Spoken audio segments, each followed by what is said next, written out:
ओम गणेशाय नमः। ओम नमः शिवाय। मैं निखिल ज्योतिषाचार्य आप सभी का मेरे चैनल पर पुनः स्वागत करता हूं। आशा करता हूं कि आप सभी स्वस्थ होंगे। महादेव की कृपा आप सभी पर सदैव बनी रहे। ये वीडियो धनु यानी कि सजिटेरियस के लिए बहुत विशेष है, क्योंकि वीडियो है शनि देव के वक्र प्रभाव के बारे में। शनि महाराज 13 जुलाई को वक्री हो रहे हैं और 28 नवंबर 2025 तक वो वक्री ही रहेंगे, यानी कि उल्टे ही चलेंगे। कोई भी ग्रह अगर वक्री होता है तो वो बहुत स्ट्रांग हो जाता है, उसको चेष्ट बल प्राप्त होता है। ज्योतिष में कई प्रकार के अलग अलग बल बताए गए हैं ग्रहों के, जैसे अष्टक वर्ग बल, विंशोपक बल, उसी तरह से एक षडबल होता है, 6 प्रकार के बल, जिसमें कोई भी ग्रह अगर वक्री होता है तो उसको एक बल प्राप्त होता है।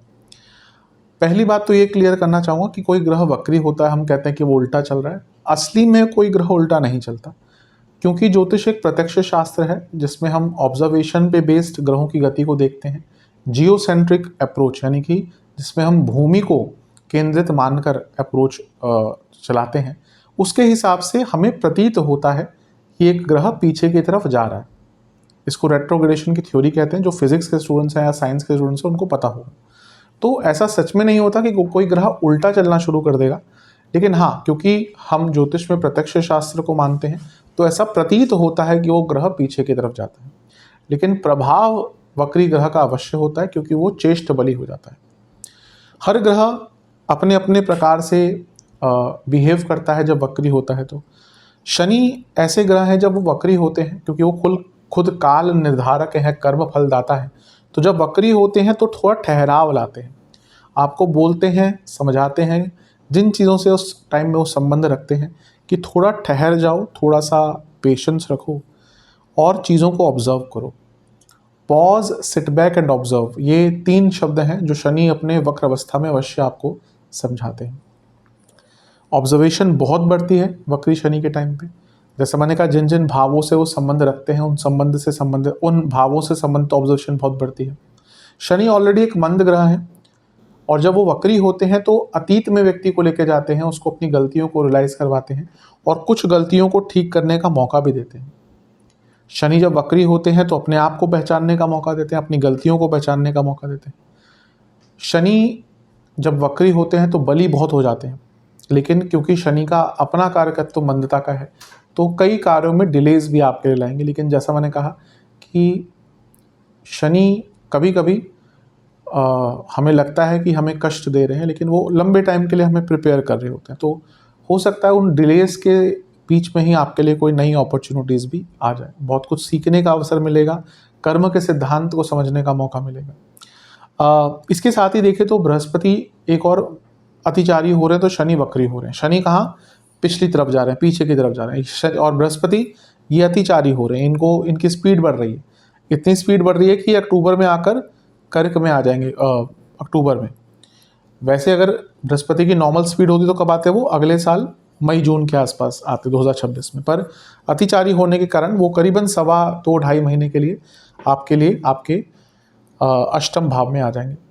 तो ये 2 ऑपोजिट फोर्सेस हैं जो यहाँ पे काम कर रही हैं। दोनों का केंद्रादि योग तो है ही, इसके साथ ही दोनों ही लग्न को देख रहे हैं, तो इसका भी बहुत इम्पैक्ट आएगा। जुलाई से नवंबर एक बहुत लंबा कालखंड है, इसमें चीज़ें बदलेंगी। जुलाई के एंड में मंगल यहाँ पे आ जाएंगे, तो शनि मंगल का समसप्तक योग होगा, फिर सूर्य भी आएंगे, फिर बाकी कुछ ग्रहों से उनका प्रभाव होगा। अक्टूबर में जब बृहस्पति यहाँ पे आएंगे तो उनकी दृष्टि होगी शनि पर। तो जब जब ऐसी चीज़ें होती रहेंगी तो मैं बताता रहूँगा, लेकिन यहाँ पर केवल हम शनिदेव के वक्र प्रभाव की चर्चा करेंगे। फिर से समझाने का प्रयत्न कर सकता हूँ कि यदि आपकी लग्न राशि या चंद्र राशि धनु है, दोनों ही गाइडेंस के लिए इस राशिफल को देख सकते हैं। टेक्निकली अलग अलग राशिफल नहीं बन सकते, जहाँ से ज़्यादा सूट करता है और रिलेट करता है वहाँ से इसको ऑब्जर्व कीजिए।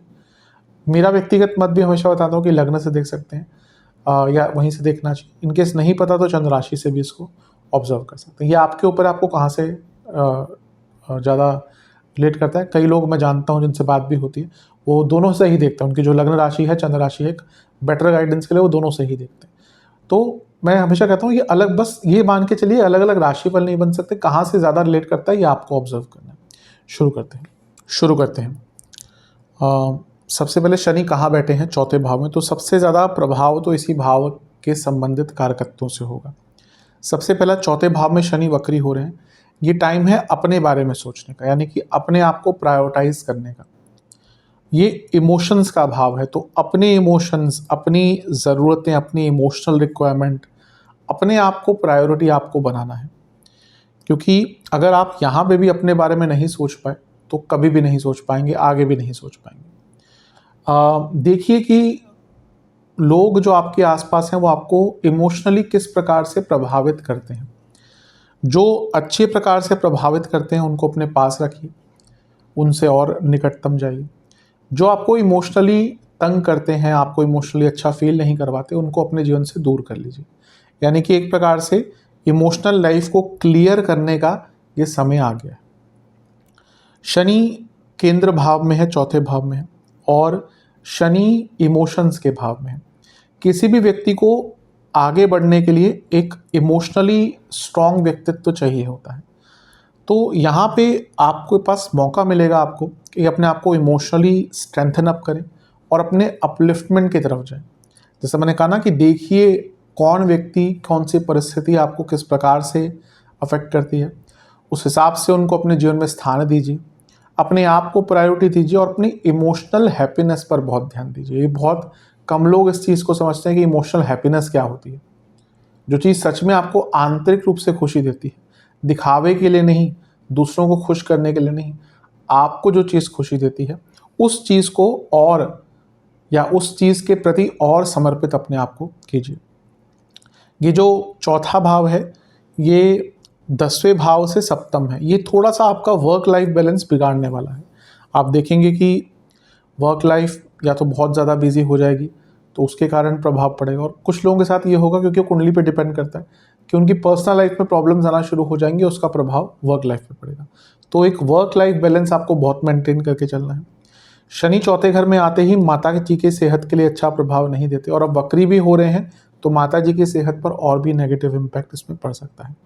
कोई भी ऐसे कमिटमेंट्स मत कीजिएगा दूसरों को जो केवल खुश करने के लिए बोल रहे हो या उस मोमेंट के लिए बोल रहे हो, क्योंकि यहाँ पे बहुत संभावना है कि आप लोगों को कमिटमेंट करना शुरू कर देंगे और फिर उन कमिटमेंट्स के पूरे ना हो पाने के कारण बाद में प्रॉब्लम्स फेस करेंगे। यहाँ पे ऐसा भी कई बार होगा कि जिन लोगों से आपकी लग से लड़ाई हुई थी या बन नहीं रही थी, या उन्होंने आपको धोखा दिया, आपके साथ अच्छा नहीं किया, वो लोग दोबारा आपके जीवन में आने का प्रयत्न करेंगे। वो आपकी गर्लफ्रेंड बॉयफ्रेंड हो सकते हैं, आपके दोस्त हो सकते हैं, रिश्तेदार हो सकते हैं, कोई भी हो सकते हैं। ये आपके ऊपर, मैंने कहा ना, प्रायोरिटी दीजिए और इमोशनली देखिए कि वो क्या। अब कभी कभी होता है अच्छे अच्छे दोस्तों में और रिश्तेदारों में झगड़े हो जाते हैं, ऐसा नहीं कि एक दूसरे को बुरा या एक दूसरे के लिए बुरा मानते हैं, पर हो जाता है, हीट ऑफ द मोमेंट हो गया। अगर ऐसा ही है कि आपको लगता है कि चलो वो उस गुस्से के कारण हुआ था पर बाकी एक दूसरे को पसंद करते हैं, तो यहाँ पे उनको मौका दे सकते हैं। पर यहाँ पे डेंजरस ये है कि ऐसे लोग भी आएंगे जो दोबारा आपको हर्ट करने का प्रयास कर सकते हैं, दोबारा आपका फ़ायदा उठाने का प्रयास करने के लिए आ रहे हैं। तो ये आपको बहुत क्लियर रखना है कि वो व्यक्ति आपके जीवन में किस प्रकार का स्थान ग्रहण करता है। यहाँ पे ज़्यादा, ये मैं पूरे ही 5 महीने के कालखंड के लिए बोलूँगा, किसी की ज़्यादा मदद करने की कोशिश मत कीजिएगा। यहाँ पे कई बार होगा कि जहाँ आपने दूसरों की मदद करने की कोशिश करी वहीं पर आप खुद का अपना नुकसान करवा बैठेंगे। अगले पॉइंट की तरफ चलते हैं। शनि चौथे घर में जब वक्री होते हैं तो एक चीज़ अच्छी होती है कि व्यक्ति बहुत रिस्पॉन्सिबल बन जाता है। तो ये एक अच्छी चीज़, जो भी आपकी रिस्पॉन्सिबिलिटी है उनका निर्वहन बहुत अच्छी तरह से आप कर पाएंगे, उनको बहुत आराम से निभा पाएंगे। प्रॉपर्टी संबंधित कार्य डिले होंगे। लेट्स से आप कोई प्रॉपर्टी खरीदना जा रहे हैं या खरीदने जा रहे हैं, उसमें डिले देखने को मिलेगा। मैं ये नहीं कहूँगा पूरे 5 महीने, लेकिन एटलीस्ट शुरू के 1 महीने तक ये डिले देखने को मिलेगा। अगर बात चल भी रही है कहीं पे, आप वहाँ पे भी देखेंगे कुछ डिले हो जाएगा। कंस्ट्रक्शन कोशिश कीजिएगा कोई अभी स्टार्ट ना कीजिए, एटलीस्ट 2-3 हफ्ते तक, या लेट्स से कि अगस्त तक। अगर चल रही है ऑलरेडी, क्योंकि कई लोग उस प्रोसेस में होंगे तो अलग बात है, लेकिन इस टाइम पे 13 जुलाई के आसपास कोई कंस्ट्रक्शन स्टार्ट मत कीजिएगा। वक्री शनि हो जाने दीजिए, 1-2 हफ्ते, 2-3 हफ्ते बीत जाने दीजिए। मैंने कहा अगस्त आने दीजिए, उसके बाद कर सकते हैं। क्योंकि यहाँ पे कई बार ऐसा होता है कि वक्री ग्रह हुआ और आपने कंस्ट्रक्शन स्टार्ट कर दी तो कंस्ट्रक्शन में बल्कि अनडिस्क्राइबेबल डिलेज आते हैं, आपको पता ही नहीं चलेगा क्यों डिलेज हो रहे हैं, एकदम उसको आप डिस्क्राइब ही नहीं कर सकते। तो यहाँ पे कोशिश कीजिएगा कि कोई कंस्ट्रक्शन एटलीस्ट अगस्त तक स्टार्ट ना करें। और सेम चीज़ कहूँगा, कोई डेस्परेशन में प्रॉपर्टी भी ना लें, क्योंकि बहुत संभावना है कि आप डेस्परेशन में कि रेट बढ़ने वाले हैं, एकदम डबल हो जाएगा मार्केट, इस चक्कर में कोई प्रॉपर्टी में पैसा लगा देंगे और फिर बाद में पछताएंगे। तो यहाँ पे डेस्परेशन में कोई भी प्रॉपर्टी में पैसा ना लगाएं। हाँ, अगर सब कुछ देख चुके हैं ऑलरेडी, ऑलमोस्ट बात डन थी, वो अलग बात है, वो डिले हो सकता है। पर यहाँ पे क्या होगा ना, अगले 1 महीने में, 1.5 महीने में, कि आपके पास ऐसे ऑफर आएंगे जो बहुत ज़्यादा आपको लुक्रेटिव लगेंगे। पर कई बार होता है कि व्यक्ति पैसा लगा देता है और फिर बाद में पछताता है, तो यहाँ पे थोड़ा केयरफुल आपको रहना पड़ेगा। घर में लीकेजेस और मरम्मत बहुत होने वाली है। अब ये तो पूरे 5 महीने में कई बार होगा, आपका वाहन भी कई बार ख़राब होगा और आपके घर में लीकेजेस, मरम्मत बार बार करानी पड़ सकती है। दूसरे घर के स्वामी वक्री हो रहे हैं चौथे घर में, तो ये अपने आप इंडिकेट कर रहा है कि घर में एक्सपेंसेस, घर के खर्चे आपके बढ़ने वाले हैं। तीसरे घर के स्वामी वक्री हो रहे हैं जो चौथे से 12वें घर के स्वामी हैं। कोई प्रॉपर्टी बेचने जा रहे थे तो उसकी भी आपकी जो डीलिंग है थोड़ी सी डिले हो सकती है, तो उसको पहले ही अपना जितना हो सके ऑर्गेनाइज रखिए। थोड़ा सा डिले होगा तो उसको मैनेज कीजिए। दूसरे घर के स्वामी और तीसरे घर के स्वामी वक्री हो रहे हैं चौथे घर में। दूसरा भाव वाणी, तीसरा भाव कम्युनिकेशन। घर में फैमिली लाइफ में मिसकम्युनिकेशन बहुत होने वाले हैं और इसके कारण भी बहुत नेगेटिव इम्पैक्ट बोलेगा। तो मैं कहूँगा जितना कम बोल सकते हैं अपने घर में उतना आपके लिए अच्छा रहेगा। और सबसे इम्पॉर्टेंट बात है कि घर में फाइनेंशियल डिस्कशंस कीजिए, घर में कीजिए, पति पत्नी अपने बीच में कीजिए। ये बहुत इम्पॉर्टेंट होता है कि टाइम टू टाइम बैठकर फाइनेंशियल डिस्कशंस कीजिए। जिन घरों में फाइनेंशियल डिस्कशंस होती है वो घर एटलीस्ट उस लेवल पर राइज करते हैं और उनमें एक समन्वय भी बना रहता है कि एक ऐसी चीज़ है कि लोग डिस्कस कर रहे हैं। और कई ऐसे घर होते हैं जहाँ पे पति पत्नी भी एक दूसरे से फाइनेंशियल डिस्कशन नहीं करते और फिर बाद में चलकर प्रॉब्लम्स होती है, धोखा मिलता है, ट्रस्ट इश्यूज होते हैं। तो यहाँ पे फाइनेंशियल डिस्कशंस अवश्य अपने घर में कीजिएगा। अगला पॉइंट बहुत इंपॉर्टेंट है, लोग आपको ना अपनी एक्सपेक्टेशन के बोझ के तले दबाना शुरू कर देंगे। आपको नहीं दबना। आप देखेंगे लोग फालतू एक्सपेक्टेशंस आपसे इस टाइम पे रखेंगे, हर एरिया में, पर्सनल हो प्रोफेशनल हो। अब प्रोफेशनल में क्या होता है, कई बार हम उसको नहीं अवॉइड कर सकते, काम है, पैसा आना वहाँ से। पर्सनल लाइफ में जितना हो सके उसको मैनिपुलेट कर लीजिए, उसको अवॉइड कर लीजिए, डॉज कर लीजिए, क्योंकि लोग यहाँ पे आपसे बहुत एक्सपेक्टेशन रखेंगे और होगा क्या, धीरे धीरे करके आप उस बोझ के तले दबना शुरू कर देंगे। अगला पॉइंट, ये जो भाव है ये 10वें भाव से 7वां भाव है, तो आप देखेंगे कि काम बहुत अच्छा करेंगे, बहुत हार्डवर्क करेंगे इस बीच में, लेकिन उतना रिकॉग्निशन आपको इस 5 महीने में नहीं मिलेगा जितना आप डिज़र्व करते हैं या जितना मेहनत से आप काम करेंगे। कोई बात नहीं, कभी कभी होता है ऐसा, उसके लिए तैयार रहिएगा। अगला पॉइंट, हाँ बहुत केयरफुल, चौथे घर में है इमोशंस का भाव। जिनको already depression, OCD, anxiety type की, एंग्जाइटी में हमेशा कहता हूँ धनों वालों को होती ही है, तो उनको यहाँ पे बहुत सचेत रहना, स्पेशली अगर आपकी अपनी कुंडली में चंद्रमा बहुत वीक है, बुध बहुत वीक है, तो यहाँ पे इस प्रकार के जो रोग ऑलरेडी आपको हैं वो आपको बहुत तंग कर सकते हैं। अगला पॉइंट, शनि की दृष्टियों पे चलते हैं। शनि की एक दृष्टि है 6ठे भाव पर, बहुत अच्छा है कुछ चीज़ों के लिए, ये आपको अपने करियर स्किल्स पर काम करने का मौका देगा। 6ठा भाव करियर का एक भाव होता है और शनि 10वें घर को भी देख रहे हैं, तो आपको अपने करियर पर काम करने का मौका मिलेगा। 7वें से 12वां भाव है, कोई बहुत लंबे टाइम से आपका डाइवोर्स का केस चल रहा है, उसको ख़त्म करने का यहाँ पे आपको एक मौका प्राप्त होगा। और इसके साथ ही आप में से कई लोग अपनी हेल्थ को लेकर बहुत कॉन्शियस हो जाएंगे, जो कि बहुत अच्छी चीज़ है और होना भी चाहिए। ये दिखेगा आप में से कई लोग सप्लीमेंटेशन लेंगे, कई लोग जिम ज्वाइन करेंगे, कई लोग कुछ और प्रकार की एक्सरसाइज करेंगे और ये आपके लिए बहुत अच्छा है। तीसरे भाव के स्वामी यानी कि शनि 6ठे भाव को देख रहे हैं। ये 2 उपचे भावों का मिलन आपके कई अटके कामों को पूर्ण करेगा, लंबे अटके कामों को पूर्ण करेगा और ये आपको आपकी मेहनत का भी फल देगा। आप देखेंगे कि यहाँ पे आपको किसी ऐसे कर्म का फल मिलेगा जिसमें आपने मेहनत बहुत करी थी लेकिन उसका अब तक आपको परिणाम नहीं प्राप्त हो। तो ये वक्री शनि कहीं ना कहीं मेहनत का कोई फल आपको देकर अवश्य जाएंगे।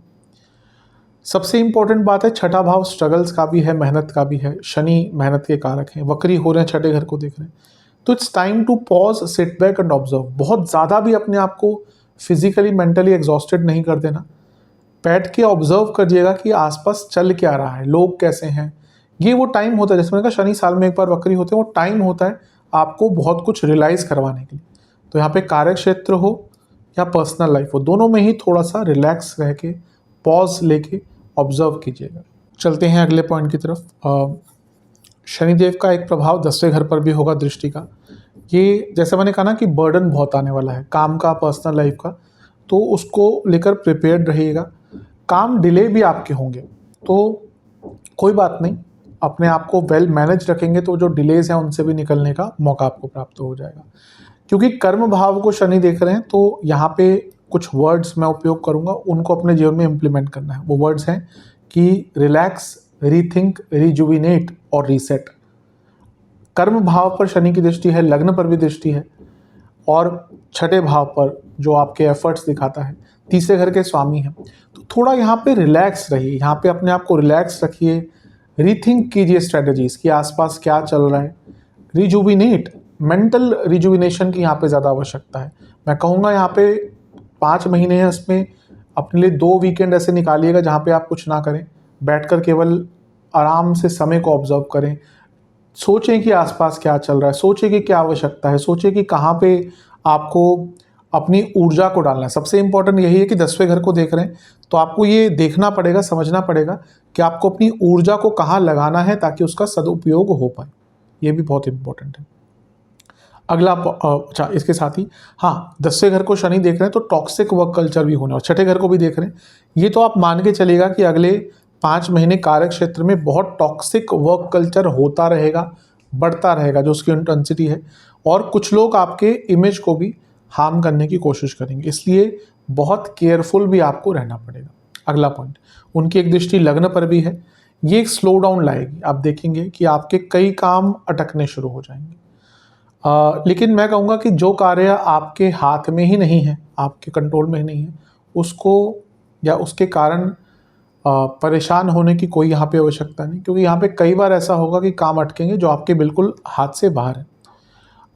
सबसे इम्पॉर्टेंट बात है कि यहाँ पे आपको थोड़ी सी नींद की प्रॉब्लम भी आ सकती है, लेकिन यहाँ पे आपको ना एक चीज़ रियलाइज़ करनी भी पड़ेगी और हो भी जाएगी कि इमोशनल हेल्थ बहुत इम्पॉर्टेंट होती है। तो यहाँ पे देखिए, फिर से कहूँगा, मैंने पहले भी कहा था कि अपने आप को इमोशनली स्ट्रॉन्ग कीजिए और अपनी इमोशनल हेल्थ का भी आप ध्यान दीजिए। अगला पॉइंट, जैसे मैंने शुरू में कहा था कि बृहस्पति शनि दोनों ऑपोजिट डायरेक्शन में बढ़ रहे हैं, ये पीछे जा रहे हैं, ये एकदम अतिचारी होने के कारण आगे भाग रहे हैं। तो दोनों क्योंकि केंद्र में है तो ये एक अनईजी सिचुएशन करेगी क्रिएट। बहुत चीज़ें अव्यवस्थित हो सकती हैं, पर ये एक ब्लेसिंग इन डिस्गाइज भी हो सकता है। आप देखेंगे आपके कुछ काम अटकेंगे, कुछ काम नहीं बनेंगे, और वो जब नहीं बन रहे, आप जब बाकी अल्टरनेटिव्स तलाशेंगे तो उन अल्टरनेटिव से आपके लिए कोई नई अपॉर्चुनिटी निखर कर सवर कर आ सकती है। इसके साथ ही क्योंकि दोनों लग्न को देख रहे हैं तो आपको बहुत नए काम करने का मौका मिलेगा, और जैसे मैंने कहा आपको कई कर्मों का अच्छा फल भी प्राप्त होगा। बस एक चीज़ कहूँगा, ये दोनों अपोजिट फोर्सेस हैं इस टाइम पे और लग्न को देख रही हैं, डेस्परेशन मत लाइएगा, क्योंकि यहाँ पे कई बार होगा कि आप बहुत डेस्परेट हो जाएंगे और उस डेस्परेशन के चक्कर में ही आप कई गलत कार्य भी कर बैठेंगे। तो मोटे मोटे तौर पर धनु के लिए बहुत अच्छी चीज़ें भी हैं, कुछ नेगेटिव चीज़ें भी हैं। इन दोनों को ही समझकर आगे बढ़ने का प्रयास कीजिएगा। अब उपाय की तरफ चलते हैं। उपाय, पहले एक पीपल के पेड़ का पत्ता लेना है, उसमें एक केसर का तिलक और चंदन का तिलक लगाना है, बजरंग बली को अर्पण करना है। फिर उसी पत्ते पर आपको एक तिल का तेल का दिया अर्पण करना है बजरंग बली को, 2 मीठे पान और पेड़ों का भोग लगाना है, और बजरंग बाण का एक बार पाठ करना है। दूसरा उपाय, आपको किसी भी शनि मंदिर में उड़द की दाल, काली उड़द की दाल और सरसों का तेल ये दान करना है, और चावल दान करने हैं, चावल, काली उड़द, सरसों का तेल। और तीसरा उपाय, शिवलिंग का दही से अभिषेक करके, फिर नॉर्मल जल से अभिषेक करके, एक चंदन का तिलक लगा के, खीर का भोग लगा के महादेव को आपको उनकी एक बार कपूर के साथ आरती करनी है। ये उपाय कर लेंगे तो अवश्य बहुत लाभ मिलेगा। आशा करता हूँ वीडियो काम आएगी। चैनल पर नए हैं सब्सक्राइब कीजिए, वीडियो को लाइक कीजिए। मिलता हूँ अगली वीडियो में, तब तक के लिए ओम नमः शिवाय।